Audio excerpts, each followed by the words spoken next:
Hallelujah, praise the lord. प्रभु यीशु मसीह में मेरे सब बहन भाइयों को जय मसीह की। आप सबका स्वागत है जीवत परमेश्वर की जीवत हजूरी में, जिसमें आने के बाद आप कभी भी एक समान नहीं रहते। जब आप परमेश्वर के पवित्र वचनों को सुनते हैं तो आप पवित्र आत्मा की अगुवाई को अपने जीवन में रिसीव करते हैं। आज की हमारी इस वीडियो में हम परमेश्वर के पवित्र वचनों को मेरी भविष्यवाणियों की पुस्तक में से पढ़ेंगे।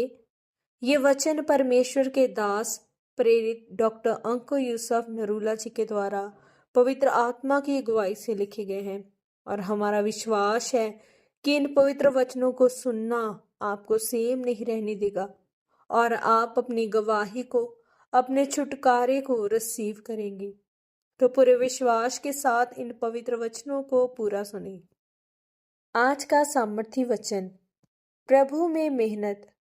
जब हम पवित्र बाइबल में पहला कुरिन्थियों 15 अध्याय उसके 58 वचन को पढ़ते हैं तो उसमें लिखा है, इसलिए हे मेरे प्रिय भाइयों, दृढ़ और अटल रहो और प्रभु के काम में सर्वदा बढ़ते जाओ, क्योंकि ये जानते हो कि तुम्हारा परिश्रम प्रभु में व्यर्थ नहीं है।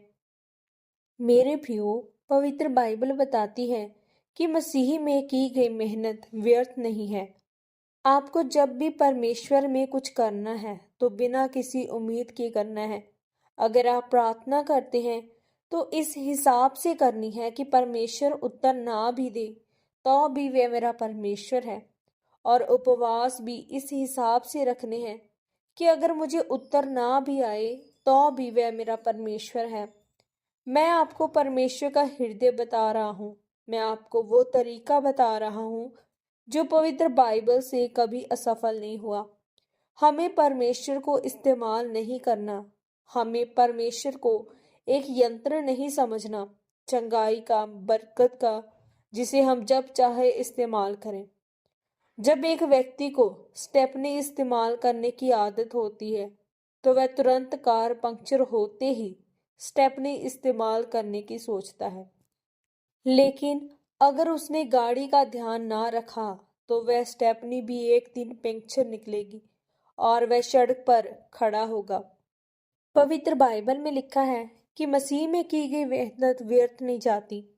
जब हम यहाँ पर दान का काम कर रहे थे कोविड के समय में, आप भी जानते हैं कि जब मार्च अप्रैल 2020 में जब पहला लॉकडाउन लगा और सब एनजीओ, सब लोग, यहाँ तक कि बहुत से परमेश्वर के दास भी छिप गए थे और नजर नहीं आए थे, तब हमने लोगों को राशन दिया, मदद की। जो अब तक काम चल रहा है वो बंद नहीं हुआ। मेरा परिवार मुझसे बोलता था कि आपने लोगों की मदद की है तो कि आपको भारत में अब तक कितने इनाम मिल चुके होते।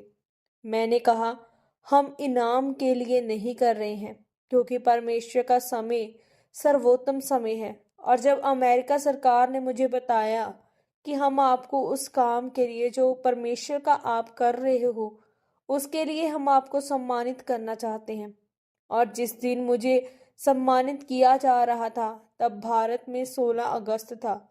उस दिन मेरा आत्मिक जन्मदिन और वहां पर 15 अगस्त था। तो वहां पर कार्यक्रम इसलिए नहीं रखा गया था कि वहां पर 15 अगस्त और भारत में 16 अगस्त है। हमने पहले से कोई तारीख निश्चित नहीं की थी, बस जो तारीख उपलब्ध थी वह दे दी।